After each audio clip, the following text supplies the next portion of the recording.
Voilà, donc toute dernière vidéo sur l'installation de Homestead et l'installation classique une fois que l'installation de la machine virtuelle a été faite, d'accord. Donc vous voyez bien qu'ici on a C-User, Eric, Code, Laravel, d'accord.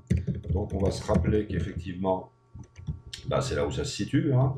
On se rappelle du fichier .homestead qui contient le fichier homestead.iaml, d'accord, qui contient c'est un petit peu un récapitulatif que je fais, qui contient, on va dire, de toute façon, la configuration au niveau du SSH, au niveau du SSH, au niveau des répertoires, et là où va se trouver finalement notre infrastructure ou squelette, on va dire, Laravel, et aussi tout simplement une manière de l'appeler, on va dire, par un nom de domaine plutôt que par une adresse IP du type 192.168 et concrètement 192.168 10.10, d'accord.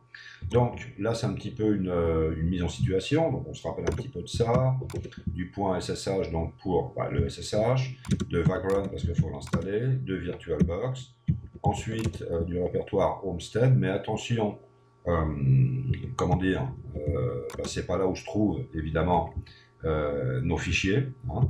Nos fichiers se trouvent où? Ils se trouvent dans Code. Dans Code, on a Laravel, et dans Laravel, forcément, on a toute l'infrastructure, donc publique. D'accord.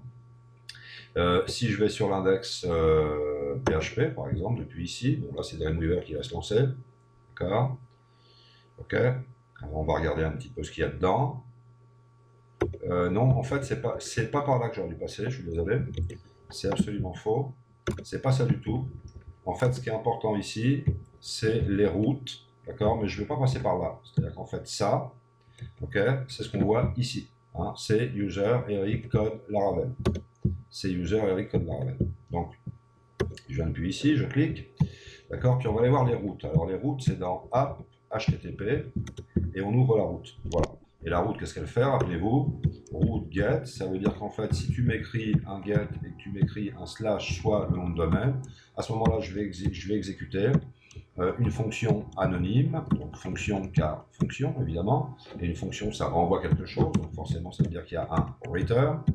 Anonyme, parce qu'elle n'a pas de nom, d'accord, je vais utiliser le helper view, d'accord, pour appeler welcome, qui est tout simplement le fichier welcome.php si je n'ai pas utilisé Blade, ou welcome.blade.php si j'ai utilisé Blade, c'est-à-dire en fait un petit peu le moteur de template de Laravel, d'accord. Donc, on va voir ce qui se passe ici. D'accord. Je me mets en situation, je vais faire exprès d'oublier de mettre ma machine en route pour dire, vous voyez, il faut mettre la machine en route, il ne faut pas oublier. C'est à peu près la même chose que de dire, je mets mon WAMP ou mon XAMPP en route. Hein, soyons clairs. La seule différence, c'est que d'être ancré dans notre système d'exploitation principal, qui est seul, qui n'est pas amphitryon, d'accord, tout simplement, fonctionnera dans la machine virtuelle de manière que si on explose tout, a priori, il n'y aura pas de réminiscence dans notre système d'exploitation principal, d'accord. Donc ça veut dire que ici tout simplement on va se mettre sur, c'est pas public encore une fois, on va se mettre sur resources, views, on ouvre welcomeblade.php, Laravel 5, voilà, je fais quelque chose, je vais mettre, je sais pas, c'est Eric, hop, voilà, c'est tout. Donc je dis, tiens, maintenant, j'ai bien envie de le voir, ça, d'accord. Donc on y va, on lance Chrome, ok. Et puis là, on va écrire, rappelez-vous, notre localhost 8000. Donc on attend. Bon, on remarque qu'on n'a pas de réponse suffisamment rapide, donc déjà, on a un petit peu la puce à l'oreille et on voit que, évidemment, ça ne fonctionne pas. D'accord. Voilà. Donc forcément, il faut mettre en marche notre machine virtuelle. D'accord. Voilà. Ce que je veux souligner ici, tout simplement, c'est que, tout est bien configuré, le fichier IAML existe, il est bien configuré, il mappe correctement, on va dire, ce répertoire code. Ce répertoire code, je l'utilise dans mon environnement de développement préféré, qui est PHP Storm 8.0.1 en ce cas-là. Il y a une nouvelle version 9 qui vient de sortir. Écoutez, ça coûte 200 €. Je pense que, franchement, ça en vaut la peine parce que PHP Storm est un environnement, je ne vais pas dire défiant toute concurrence, parce que c'est un petit peu difficile de dire ça, mais en tout cas, je le trouve absolument excellent.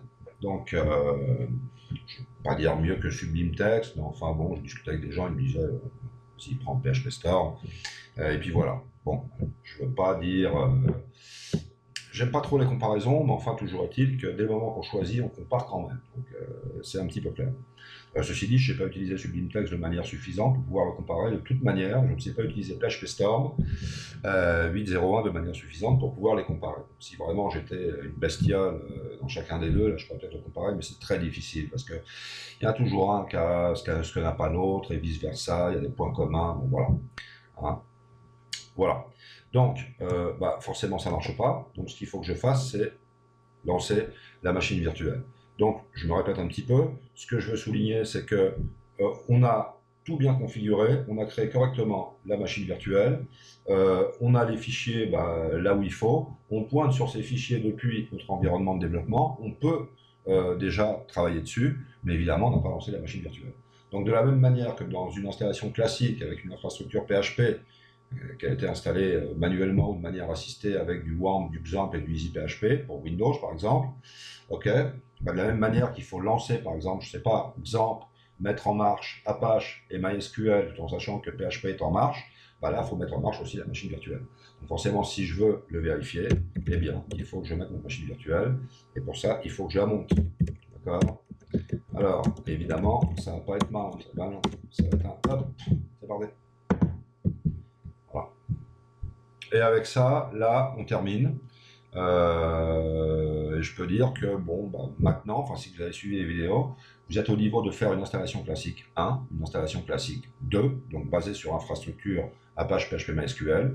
Vous êtes capable de faire une installation Homestead, donc ça c'est ce qu'on vient de voir tout de suite dans cette série de vidéos, d'accord. Mais vous êtes capable aussi de comprendre comment fonctionnent correctement, on va dire, les routes, modèles, vues, contrôleurs, request et middleware pour la validation et l'authentication.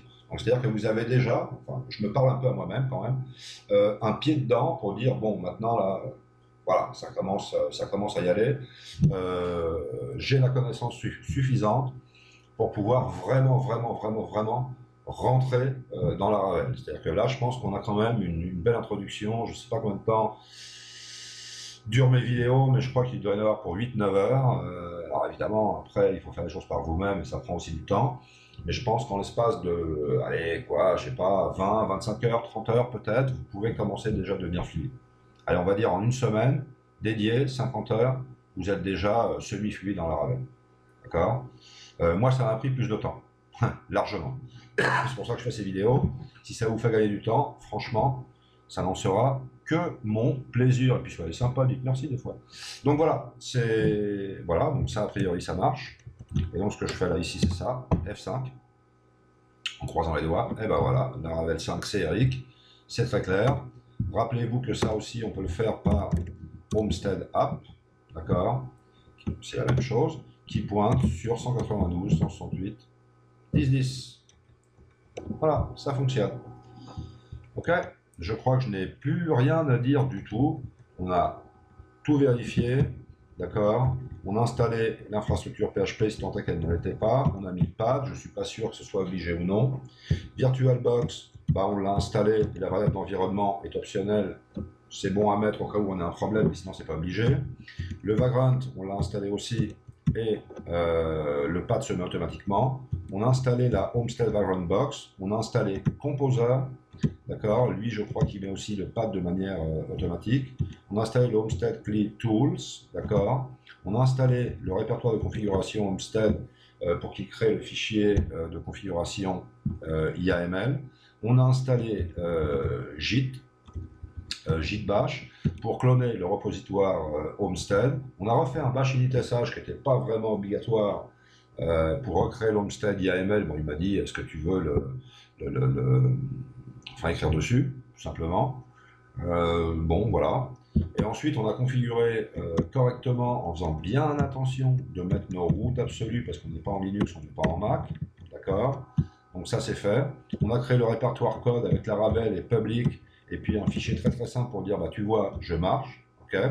On a fait un Homestead Hub pour dire, voilà, moi je sais monter ou mettre en marche, on va dire, la machine virtuelle. D'accord. On peut le faire, cette fois je rectifie, de manière interne et de manière externe. D'accord. La manière externe, c'est une manière un petit peu bash init, quoi. Et la manière interne, bon, c'est une manière un petit peu console. Donc je pense qu'on peut fonctionner un petit peu aux deux niveaux. Pour pouvoir appeler un nom de domaine du type homestead.app, bon, bah, à ce moment-là, tout simplement, on a modifié le fichier host qui se trouve dans ces Windows 32 drivers etc host, tout simplement. Et ensuite, on a vu comment SSH, je sais pas comment le dire, SSH, faire un SSH sur une machine virtuelle, pas réussi par Putty, mais réussi, on va dire, dans VirtualBox, voilà.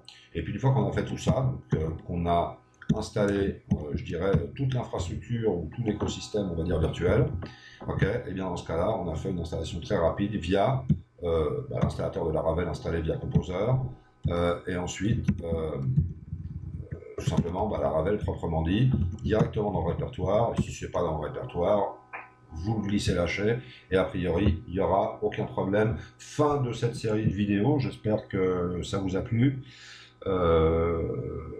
Moi personnellement j'ai mis beaucoup de temps à y arriver, c'est pour ça qu'ensuite j'ai vraiment vomi quand même pas mal de vidéos, j'ai mis beaucoup de temps, je ne vais pas vous dire combien de temps, c'est assez horrible, mais je pensais que c'était important de savoir installer de toutes les manières possibles et imaginables pour pouvoir bien travailler après. C'est vrai qu'on a déjà commencé, hein, mais bon, c'est ce que j'avais dit pour l'instant, on va attaquer les installations classiques, plus tard on installera l'installation Homestead.